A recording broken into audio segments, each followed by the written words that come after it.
Галиаскар Камал театрының зур залында Татарстанның халық артисты Луара Шакиржанованың юбилей кичәсе узды. Кичәдә артистны дуслары, хезмәттәшләре котлады. Тантаналы чарадан хәбәрчебез Мөршидә Җихан репортажы.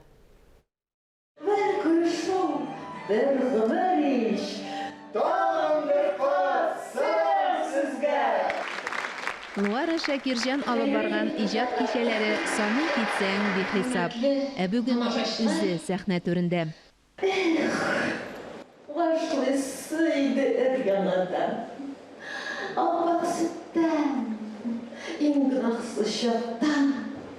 Луара ханымның үзе кебек үк үзгә булды иҗат бәйрәме.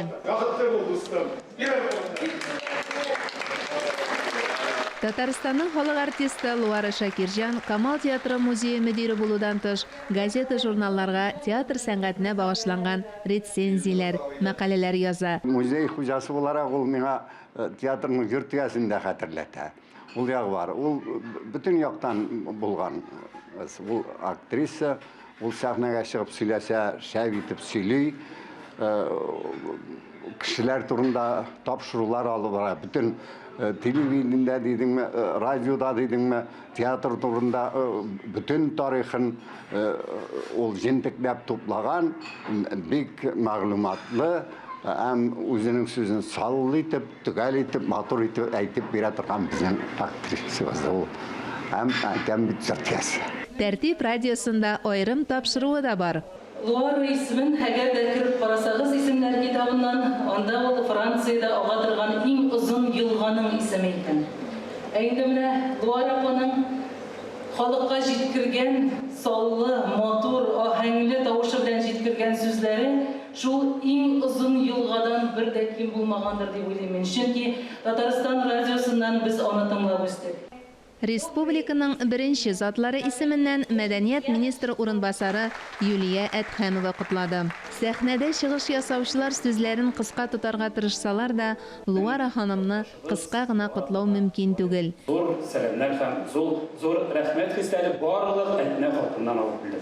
Якташлары, курсташлары, студентлары барысының да әйтер сүзе бар. Инде сезнең дәресләрегездән соң безнең группаның театрга карата мәхәббәте уянып, ярты группабыз актерлыкка укырга керде. Шуның өчен сезгә бик зур рәхмәт, Луара апа. Финляндия татарлары видео котлау җибәрсә, кайбер милли оешмалар телеграммалар юллаган. Ул һәр вакыт тел сагында. Луара Шакиржан татар сөйләм теленең әһәңе кимүгә борчыла. Без кай вакытта җиңелрәк карыйбыз кайбер әйберләргә, ничектер теге артык төбенә төшмичә генә уздырып җибәргә тырышабыз, ул юк менә туктатып, хәтта шундый вакыйга булганы бар.